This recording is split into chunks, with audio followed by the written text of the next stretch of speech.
دیکھو اس میں نظر تو برحق ہے، لگنے کا امکان ہوتا ہے، لیکن ہر وہ چیز جس کا امکان ہو ضروری نہیں ہے کہ وہ لازمی ہو بھی جائے۔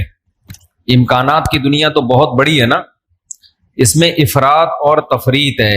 کچھ لوگ تو ایسے ہیں جو نظر کے وجود ہی کو نہیں مانتے، وہ کہتے ہیں نظر سرے سے لگتی ہی نہیں ہے، اور کچھ لوگ کہتے ہیں ایسے ہیں کہ اس میں بہت مبالغہ کرتے ہیں، ان کو ہر وقت لگ رہی ہوتی ہے ان کے رائے کے مطابق کہ اس کو لگ گئی، اس کو لگ گئی، اس کو لگ گئی، یہی چلتا رہتا ہے پروگرام۔ تو نہ اس میں وہمی بننے کی ضرورت ہے اور نہ نظر کا انکار کرنا جائز ہے ہمارے لیے۔ جو لوگ نظر کا انکار کرتے ہیں نا، وہ ہیں سیکولر لوگ، لبرل لوگ، جو شریعت کو نہیں مانتے۔ وہ کہتے ہیں اس کی کیا دلیل ہے؟ بھائی ہمارے پاس دلائل، مشاہدہ بھی دلیل ہوتی ہے، لیکن وحی خود دلیل ہے ہماری نظر میں۔ وحی جب نبی صلی اللہ علیہ وسلم نے بتا دیا کہ العین حق، نظر برحق ہے، تو ہمارے لیے یہ بھی ایک دلیل ہے۔ اب کوئی رسول کو مانتا ہی نہ ہو، اللہ کو مانتا ہی نہ ہو، تو وہ نہ مانے، وہ اس کا ہیڈیک ہے۔ ہم کوئی سائنسدانوں کو مجبور تھوڑی کر رہے ہیں کہ آپ نظر کو مانو۔ سائنسدان جنت مانتے ہیں کہ جنت ہے؟ جواب دینا۔ سائنسدان مانتے ہیں موت کے بعد دوبارہ زندگی ہے؟ یہ سائنس کا ٹاپک ہی نہیں ہے بھائی، سائنس یہاں تک پہنچی نہیں ہے۔ تو نظر تو برحق ہے، کوئی بھی اچھی چیز ہو، کوئی بھی بہت ہو، تو اس میں چانس ہوتا ہے کہ نظر لگ جائے۔ نبی صلی اللہ علیہ وسلم نے فرمایا اگر کوئی چیز تقدیر پر غالب آ سکتی تو وہ نظر ہوتی، اور نظر اونٹ کو ہانڈی تک پہنچا دیتی ہے۔ اچھا والا اونٹ ہوتا ہے، نظر لگی گیا۔ آپ نے دیکھا ہوگا بڑے بڑے اونچے کٹے بیل لوگ لے کر آتے ہیں بقرعید کے دنوں میں، بعض دفعہ نظر لگتی ہے دھڑام سے گر جاتے ہیں، بعض دفعہ ویسے ہی گر جاتے ہیں غربت مہنگائی سے متاثر ہو کے، لیکن بعض دفعہ نظر بھی لگتی ہے۔ تو ہمارے پاس جو نظر کے برحق ہونے کی دلیل ہے وہ رسول اللہ صلی اللہ علیہ وسلم کا قول۔ اسی وجہ سے یعقوب علیہ السلام نے جب اپنے بیٹوں کو مصر بھیجا تو خوب لمبے خوبصورت بیٹے تھے، تعداد میں بھی زیادہ تھے، تو ان سے کیا فرمایا؟ لا تدخلوا من باب واحد وادخلوا من ابواب متفرقہ۔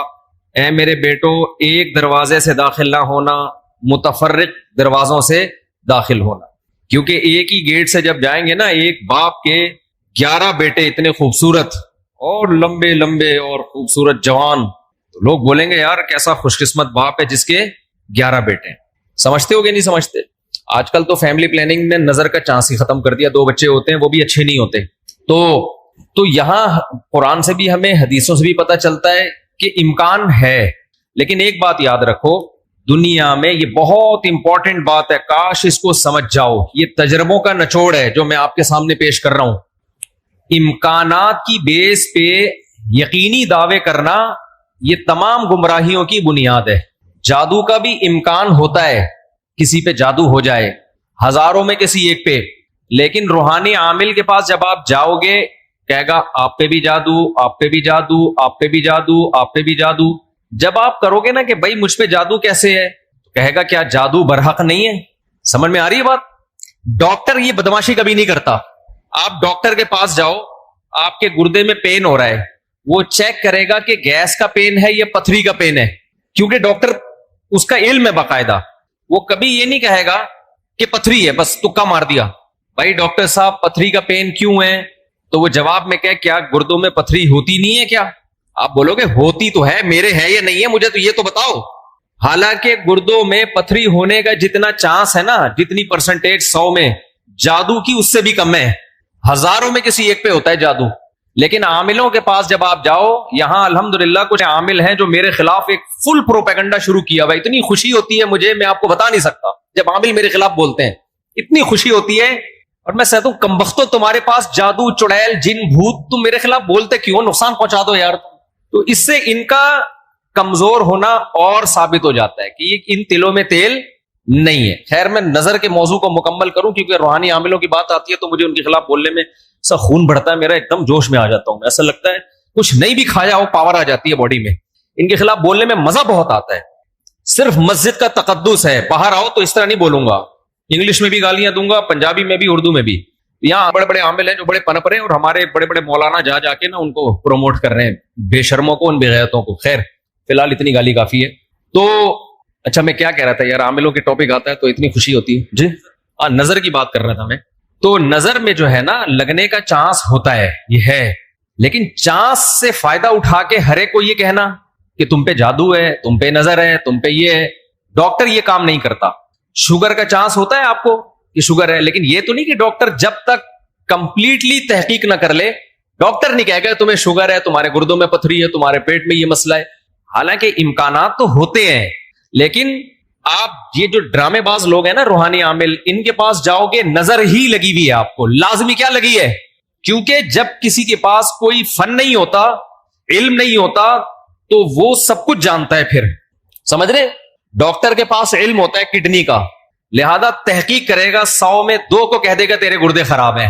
عاملوں کے پاس چونکہ جن چڑیل بھوت کا علم ہوتا ہی نہیں ہے، لہذا ہر ایک پر جن بھی ہے، چڑیل بھی ہے، اور بھوت بھی ہے، اور نظر بھی ہے، اور موکل بھی ہیں، اور حمزات بھی ہیں، اور پتہ نہیں کیا کیا ہے ڈرامے بازی. سمجھتے ہو؟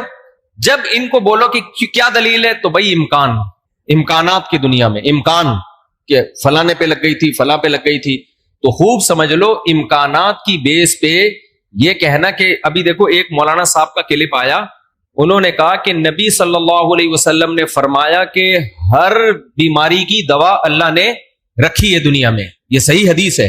پھر انہوں نے ایک دوا بتائی کہ یہ شوگر کی بہترین دوا ہے. بھائی آپ ڈاکٹر ہو، آپ سائنٹسٹ ہو، کہہ رہے میں نے یہ کہیں سے نکالی ہے. ڈاکٹر کہہ رہے ہیں شوگر ایک اسٹیج پہ پہنچنے کے بعد لا علاج ہے، یہی کہتے ہیں نا ڈاکٹر. بھائی شوگر ایک اسٹیج پہ پہنچ جائے تو وہ کیا ہو جاتی ہے، اب ٹھیک نہیں ہو سکتی، کنٹرول کرنی پڑے گی، لبلبا ٹھیک نہیں ہوگا آپ کا. لیکن انہوں نے کہا کہ دیکھو ہر بیماری کی اللہ نے شفا پیدا کی ہے، تو یہ میڈیسن، یہ کوئی دیسی نسخہ ہے، یہ شوگر ٹھیک کر دے گا. اب دلیل کیا دے رہے ہیں؟ ہر بیماری کی اللہ نے دوا پیدا کی، یقیناً کی ہے، لیکن کیا وہ آپ کو معلوم ہے؟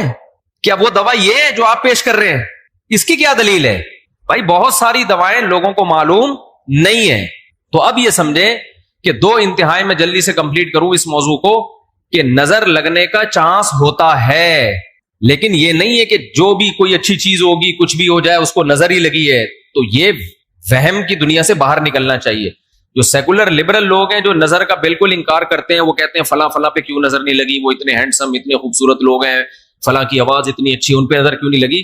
تو اب اصول سمجھیں، نظر لگنے کے لیے علماء نے قاعدہ ضابطہ بیان کیا ہے، جو چیزیں مشہور ہوتی ہیں نا ان کو اکثر نظر نہیں لگتی. نظر ہمیشہ اچھمبے کی چیز کو، اچانک، جیسے میں لوگوں سے کہتا ہوں بھائی آپ انتہائی غریب تھے، سائیکل بھی نہیں تھی آپ کے پاس، اچانک آپ کے پاس بہت زیادہ پیسہ آ گیا، اور علاقہ بھی وہی ہے، رہتے اسی غریبوں کے محلے میں ہو، گندے نالے پہ رہتے ہو، سائیکل پہ تھے، اچانک لینڈ کروزر آ گئی آپ کے پاس. یہ جو اچانک والا کام ہوا ہے نا، اس میں نظر لگنے کا چانس ہوتا ہے. سمجھ میں آ رہی ہے بات؟ اب دیکھو یعقوب علیہ السلام کے بیٹے مصر میں ان کے ساتھ ہی رہتے تھے، سوری مصر میں نہیں، شام میں ساتھ رہتے تھے. وہاں یعقوب علیہ السلام نے نظر سے بچنے کا یہ والا اہتمام ہمارے علم میں نہیں ہے کہ بچوں کو کہو دروازے سے الگ الگ جایا کرو، ایک ہی دروازے. لیکن جب مصر جا رہے ہیں نا، اجنبی جگہ ہے، وہ لوگ یعقوب علیہ السلام کے بیٹوں سے مانوس نہیں ہے. وہاں یعقوب علیہ السلام نے کہا ایک نئی جگہ پہ جا رہے ہو، اچانک اتنے بیٹے جب لوگ دیکھیں گے نا خوبصورت، وہاں چانس ہے. تو اس سے پتہ چلتا ہے کہ اپنی نعمت کو آہستہ آہستہ ایکسپوز کرنا چاہیے. سمجھتے ہو کہ نہیں سمجھتے؟ آہستہ آہستہ کیا کرنا چاہیے؟ پہلے پہلی ہو پھر دوسری، استغفر اللہ، یعنی آہستہ آہستہ. ایک کمارا آدمی جس کو کوئی رشتہ نہیں دے رہا، اچانک 4 بیویاں لے کے گھوم رہا ہے، تو چانس ہوتا ہے اس کے نظر لگنے کا. اس لیے ایک دم سے نہیں، تھوڑا تھوڑا آہستہ آہستہ. پہلے ایک پہلی ہوگی، دوسری میں کچھ پٹو گے، تھوڑی بےزتی ہوگی، تھوڑی عزت ہوگی، کچھ لڈو کچھ گالیاں مل جل کے، پھر تیسری. تو اس طرح کر کے چلانا، ٹھیک ہے؟ تو اچانک کوئی نعمت آتی ہے تو اس پہ نظر لگنے کا چانس ہوتا ہے.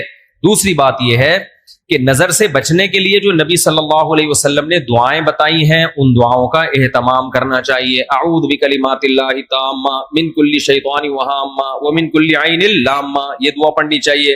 اور اپنی نعمت کا اظہار ان لوگوں کے سامنے کرنا چاہیے جو آپ سے محبت کرتے ہیں، وہ خوش ہوں گے. بعض دفعہ انسان دوسرے سے محبت کے دعوے کرتا ہے لیکن جیلس ہو جاتا ہے. وہ جب آپ اس کو بتاتے ہیں نا میرے پاس اتنا پیسہ، میری ارننگ اتنی ہو گئی، تو وہ اندر اندر سے جل رہا ہوتا ہے. تو حاسد کی نظر لگنے کا چانس زیادہ ہوتا ہے. سمجھتے ہو؟ تو اپنی نعمت ہر ایک کے سامنے نہیں بیان کرنی چاہیے. بعض دفعہ اپنی نظر بھی لگتی ہے انسان کو، تو خود پسندی میں، عجب میں مبتلا نہیں ہونا چاہیے. جب بھی کوئی نعمت ہو، آدمی کیا کہے؟ اللہ کی دین ہے بھائی، میرا کمال نہیں ہے. کس کی دین ہے یہ؟ اللہ کی دین ہے. تو ان چیزوں کے اہتمام سے نظر کا چانس کم ہو جاتا ہے. باقی عاملوں کے پاس نہ نظر کا کوئی علاج ہے سوائے مسمرزم کے. دماغ کو کنٹرول کر کے کچھ الٹی سیدھی چیزیں آپ کی کھوپڑی میں ڈال دیتے ہیں, تو اس سے آپ سمجھتے ہو کہ میں ٹھیک ہو رہا ہوں. ٹھیک نہیں ہوتے, آپ مینٹلی تھوڑا سا کیا ہو جاتے ہو, مطمئن ہو جاتے ہو, اور ان کا اپنا دماغ بھی خراب ہوتا ہے, آپ کا بھی دماغ خراب کرتے ہیں. سمجھتے ہو؟ اچھا, میں جب عاملوں کے خلاف بولتا ہوں, لوگ کہتے ہیں یہ 2 نمبر عاملوں کے خلاف ہے. بالکل غلط بات. میں 1 نمبر عاملوں کے خلاف, یہ ذہن میں رکھو. 2 نمبر کو تو میں لفٹ ہی نہیں کراتا. میں ان عاملوں کے خلاف ہوں جن کو علماء بزرگان دین سمجھتے ہیں کہ بہت بڑی پہنچی ہوئی چیز ہے یہ. میں ان کو 2 نمبر سمجھتا ہوں. یہ کخ بھی نہیں کر سکتے. سمجھتے ہو؟ یہ کچھ بھی نہیں کر سکتے, چاہے امریکہ میں ہو, چاہے جاپان میں ہو, چاہے پاکستان میں ہو, چاہے کراچی میں ہو, چاہے پنجاب میں ہو, سب ایک جیسے ہیں. اس لیے اپنے آپ کو بچاؤ ان فضول لوگوں سے. اچھا بھائی, حضرت محمد صلی اللہ علیہ وسلم پر جادو کے اثرات سے متعلق اہل سنت کا کیا عقیدہ ہے؟ نبی پر جادو ہوا تھا, بخاری مسلم سے ثابت ہے, لیکن ہوا کیوں تھا؟ آپ کہیں گے نا, ایک طرف تو آپ کہہ رہے ہیں جادو اتنی آسان نہیں ہے, ہزاروں میں کسی ایک پہ, تو پیغمبر پہ ہو گیا. دیکھو, کچھ چیزیں نبی صلی اللہ علیہ وسلم کے ساتھ ایسی ہوئی ہیں جن میں کوئی حکمت تھی. یہودی آپ کو جادوگر کہتے تھے, جادوگر جادوگر. اللہ نے تھوڑا سا اثر ہونے دیا تاکہ یہودیوں کو الزام لگانے کا موقع نہ ملے. جادوگروں پہ جادو کا اثر نہیں ہوتا, تو تھوڑا سا اثر اللہ نے ہونے دے دیا. اتنا اثر کہ آپ کبھی کبھار بھولنے لگے کچھ چیزیں, کچھ کام کیا ہوتا آپ کو یاد نہ ہوتا. اس سے زیادہ اثر نہیں ہوا آپ کے اوپر. اور یہ اثر اس لیے اللہ نے ڈالا تاکہ لوگوں کو یقین آ جائے آپ بشریت میں کامل ہیں اور آپ جادوگر نہیں ہیں. اصل مقصد یہ الزام کی نفی تھی. اگر یہ اتنا آسان ہوتا تو ابو بکر پہ کیوں نہیں ہو گیا میرے بھائی, حضرت عمر پہ کیوں نہیں ہو گیا, حضرت عثمان پہ کیوں نہیں ہو گیا, سیدنا علی پہ کیوں نہیں ہو گیا؟ یہ تو ایک تماشا بنا لیتے لوگ. فرعون کے موسیٰ علیہ السلام کے مقابلے میں جادوگر آئے ہیں. آپ لوگ کو آواز صحیح آ رہی ہے؟ گونج تو نہیں رہی ہے آواز؟ مجھے تو گونج رہی ہے آواز. بھائی, موسیٰ علیہ السلام کے مقابلے میں جادوگر آئے. قرآن کہتا ہے یخیل الیہ من سحرہم انہا تسعی. جادوگروں نے دماغ کو ایسا کیپچر کیا ہے کہ دیکھنے میں ایسا لگا کہ یہ لاٹھیاں نہیں بلکہ سانپ ہیں. حقیقت میں وہ لاٹھیاں سانپ نہیں بنی تھی, دماغ میں کچھ انہوں نے ایسا کیا ہے نا کہ یخیل, خیال پیدا ہوا کہ یہ لاٹھیاں نہیں بلکہ کیا ہے, سانپ. دیکھو, انبیاء کے دماغ کو ایسے کیپچر نہیں کیا جا سکتا, لیکن اللہ نے یہاں ہونے دیا. موسیٰ علیہ السلام کو بھی ایسا لگا کہ یہ لاٹھیاں نہیں بلکہ کیا ہے, سانپ ہیں. اس میں حکمت تھی نا, تاکہ مقابلہ تو ہو. اب سوال پیدا ہوتا ہے, جب موسیٰ علیہ السلام مقابلہ جیت گئے, فرعون نے دھمکی دی جادوگروں کے کہ تمہارے ہاتھ پاؤں کاٹ کے میں قتل کر دوں گا, تو جادوگر وہی رسیاں دوبارہ فرعون کی طرف پھینک دیتے کہ تو قتل کر کے دکھا ہمیں. کیا خیال ہے بھائی؟ یا فرعون پہ جادو کر دیتے. ہوا جادو فرعون پہ؟ بولتے کیوں نہیں؟ مجھے تو لگ رہا ہے آپ لوگ پہ ہو گیا. نہیں ہوا نا فرعون پہ جادو. بھائی, جادوگر ہزاروں جادوگر تھے, سینکڑوں تو تھے ہی. انہوں نے سوچا کہ یار تو ہمیں دھمکی دے رہا ہے, انتر منتر کلی کل انتر ہو جا منتر چھو, یوں کرتے فرعون ٹیڑھا ہو جاتا. فرعون کی ساس کو کچھ چیزیں سکھا دیتے. کیا خیال ہے؟ جٹھانی فرعون کی زوجہ جو تھی حضرت آسیہ رضی اللہ عنہا, ان کو کہہ دیتے کہ تم اپنی ساس سے کچھ کروا دو یا جٹھانی سے, وغیرہ وغیرہ جو بھی ہے. تو ایسا نہیں ہوتا بھائی. فرعون نے دھمکی دی اور ہاتھ پاؤں کاٹ کے ان سب کو شہید کر دیا. کچھ بھی نہیں ہو سکا. ایسا نہیں ہوتا. جادوگروں کو ایک ماحول چاہیے, اسی میں وہ سب کچھ کرتے ہیں. تو یہ ہم سے زیادہ کمزور ہوتے ہیں, ان سے ڈرنے کی بالکل ضرورت نہیں ہے. دنیا میں سب سے کم اگر ڈرو نا تو عاملوں سے اور جادوگروں سے سب سے کم ڈرا کرو. جیسے کہ پولیس والے ان سے بالکل بھی نہیں ڈرتے. اکثر آپ نے دیکھا ہوگا ریڈ پڑتی ہے نا پولیس والوں کی عاملوں کے پاس, تو پولیس والے جاتے ہیں, پولیس میں جو گٹکا کھانے والا ہے نا وہ اٹھا کے لے آتا ہے عامل کو, تھانے میں بند کر دیتا ہے. عامل اس کا کچھ بھی نہیں بگاڑ سکتا. سوچو, جو عامل ایک گٹکا کھانے والے پولیس والے کے سامنے کچھ نہیں کر سکتا, وہ اس عامل کی پوری ٹیم کو اٹھا کے لاک اپ کر دیتے ہیں یہ لوگ. وہ سنگدل محبوب تمہارے قدموں میں کہاں سے لا سکتا ہے؟ وہ سنگدل محبوب تمہارے قدموں میں کہاں سے لا سکتا؟ تو یہ دنیا کے سب سے کمزور, سب سے ضعیف قوم روحانی عامل ہوتے ہیں, لیکن دماغ کا کھیل ہے سارا. تو لوگ ان سے ڈر رہے ہوتے ہیں. نہیں ڈرو تو آپ طاقتور ہو. سمجھتے ہو؟ آج مجھے ایسا لگ رہا ہے گلوکوز کی 3 بوتلیں چڑھا لی میں نے. اور عاملوں کے خلاف بولتا ہوں اتنی, کیونکہ عامل میرے خلاف بہت سرگرم ہو گئے ہیں آج کل. ابھی علماء کا ایک وفد گیا کسی عامل کے پاس, وہ وفد پہلے میرے پاس آیا, گپ شپ ہوئی, بیٹھے, میں نے ان کو رات کو کھانے کی دعوت دی. انہوں نے کسی سے ملنے جا رہے تھے, مجھے نہیں پتا کسی عامل کے پاس گئے. اس عامل نے میرے خلاف اتنا بولا کہ انہوں نے میری دعوت ہی کینسل کر دی کہ یار یہ مفتی صاحب تو 2 نمبر ہے معاذ اللہ. انہوں نے اپنی طرف سے اس عامل کی باتوں میں آ کے, تو جب انہوں نے کسی نے مجھے بتایا, میں نے کہا اچھا ہے اللہ نے تمہاری قسمت میں یہ عامل رکھے ہوئے ہیں, تم جیسے فضول لوگوں سے اللہ نے مجھے نجات دے دی تاکہ میرا کھانا تمیز والے عقل مند لوگ کھائیں. جو عاملوں سے متاثر ہو تو اس بیچارے کا مینٹل لیول کیا ہوگا آپ سوچو. میں نے کہا ہمیں ایسے مولویوں کی بالکل بھی ضرورت نہیں ہے جن کا مینٹل لیول یہ ہے کہ چڑیل بھوت بھگانے والوں سے متاثر ہو کے آتے ہیں. یہ تو مینٹل لیول ہے آپ کا. دلائل سے کے بجائے ان لوگوں سے متاثر ہوتے ہیں.